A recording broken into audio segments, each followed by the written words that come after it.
نہ کہ مجھے خطیب سمجھنا، میں ادنا سا طالب علم ہوں، اس سے بڑھ کر مجھے فقیر سمجھنا۔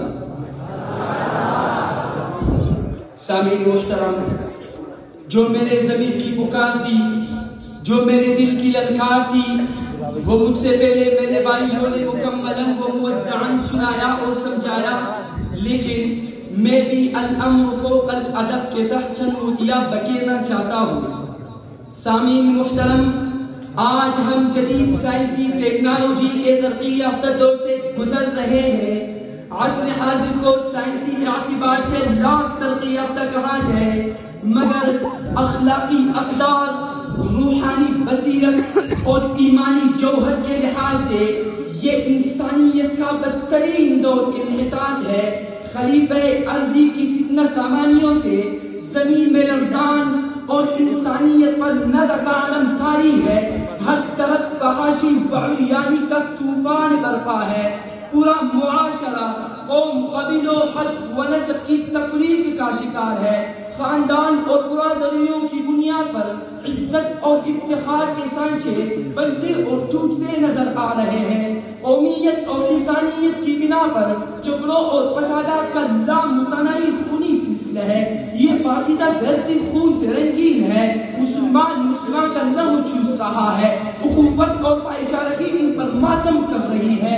یہ مسلم جو ایک قوت تھی آج منتشر ہو رہی ہے۔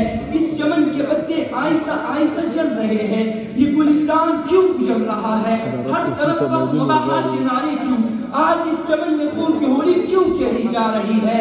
آج اس امت کا سفینہ تلاطم خیز موجوں پر کیوں ڈگمگا رہا ہے؟ تو قرآن نے سفینہ انسانیت کو لاحق قطعات کا ایس طلب سے جواب دیا کہ اے روشن خیال مبصرین، اے جدید اسکالرز کے نام لے بابو، اے مغربی تہذیب کے شیداریوں، اے مدرسے والوں، اے کالج یونیورسٹی والوں، سن لو فقد جاء اشراطها، علامات قیامت آ چکی ہے۔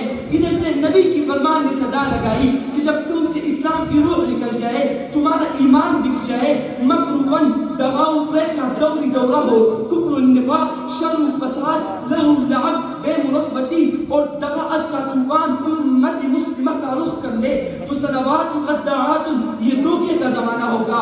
یصدق فی الکاذب ویکذب فی الصادق، سچ وجود کا بہت تواضع کیا جائے گا۔ الفحش والتفحش، بدکاری و بدزبانی کا سیلاب امنڈ آئے گا۔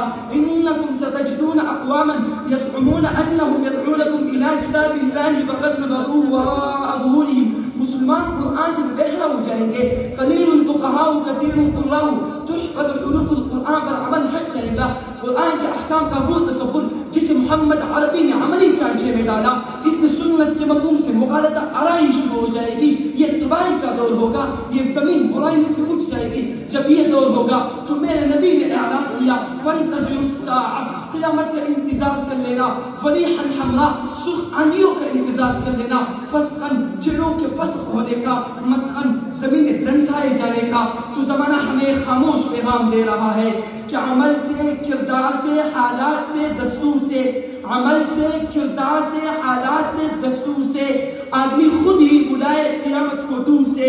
کوئی آدمی تو دیکھ لے وجدانیت کے نور سے، کوئی آدمی تو دیکھ لے وجدانیت کے نور سے، سور بھی بے چین ہے نکلنے کو ناقور سے۔ سبحان اللہ۔ سامعین محترم، لاؤ کہاں ہے کلیساؤں میں اذان دینے والے؟